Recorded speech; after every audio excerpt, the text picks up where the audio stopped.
السلام عليكم الغزالات، كي دايرين؟ لاباس عليكم؟ نتمنى انكم كاملين تكونوا بخير وعلى خير. بقاكم هذا الفيديو في احسن الاحوال. اليوم غنوجدوا مع بعضياتنا الصفه بلا تفوار. بالنسبه للصفه راكم عارفين الا بغيتوا توجدوها خاصكم 7 تفويرات. انا جبت لكم هذه الطريقه اللي سهله، وحتى لا جاوكم ضياف الغفله او لا يعني تشهيتوها بالليل او لا سميتو في ساعه توجدوها. المهم انا هذه الطريقه ملي كنكون مزروبه عليها يعني مشهيه وبغيت نديرها. وبالنسبه للاخوات اللي في الجزائر، بالنسبه للصفه ديال الصفه كتكون على هذا الشكل هذا. انا نوريها لكم، يعني كتكون بحال هكا رقيقه، صفه رقيقه، يعني ما كتكونش بحال هكا غليظه. كاينه الشعريه هذه غليظه، لا يعني كتحتاجوا هذه الشعريه هذه رقيقه اللي كتكون طويله، كتكون بحال هكا طويله.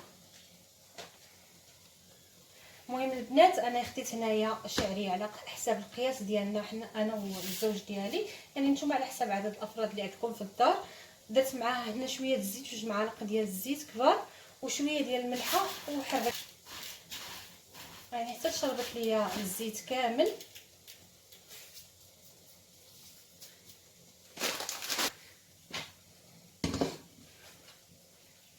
غناخذ انا هذه هي اللي غنخدم فيها،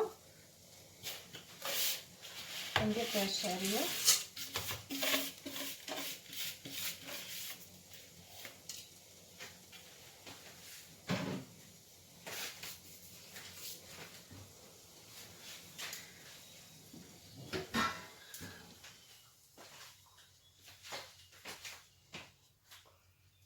وغنكب عليها الماء غليان.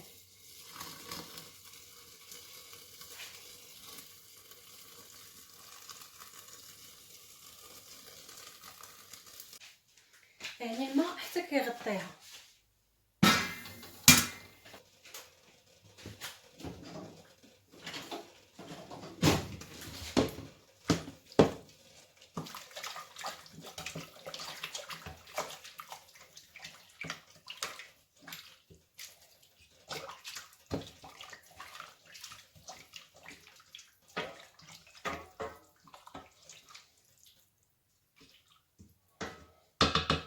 غنردها دابا فوق من البوطه، وغير كتبدا تطلع هذيك الغليه كنحسب بواحد 2 دقائق وكنطفي عليها.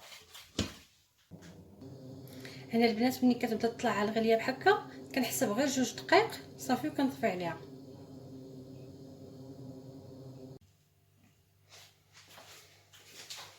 هنا البنات ملي سميتو كنصفيها، ضروري نصفيها.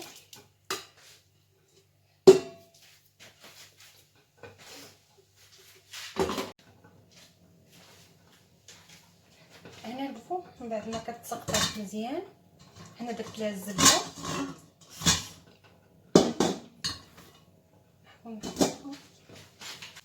غنحاول نبدا نحلها بمعلقه بهذه الطريقه.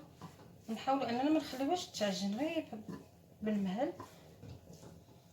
والزبده راه هي اللي كتخليها تبقى من بعد فاش تبغيو تسخنوها، انا سميتو كتخليها تبقى فتيه ومفرقه.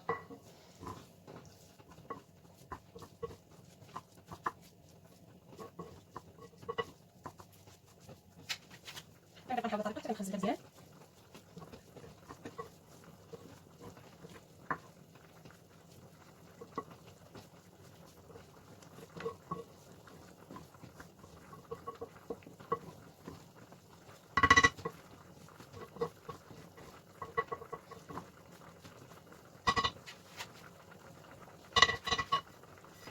صافي ندوزو دابا لمرحله التزيين.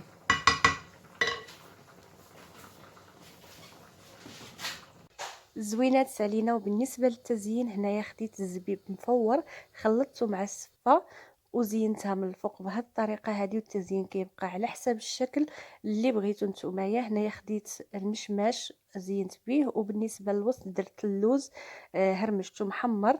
وخديت مكنيه القرفه درتها خطوط هي والسكر كلاصي. وهذا هو الطبق ديالنا ديال اليوم. كنتمنى ينال الاعجاب ديالكم وبصحتكم. وبالنسبه لهذا الطبق هذا راه في ساعه كيف قلت لكم كيوجد، وكتجي السفه بحالها راكم مفورينها 7 ديال التفويرات، ولكن في مده اللي سريعه كيف قلت لكم. وشكرا لكم استودعكم الله الذي لا تضيع ودائعه. السلام عليكم.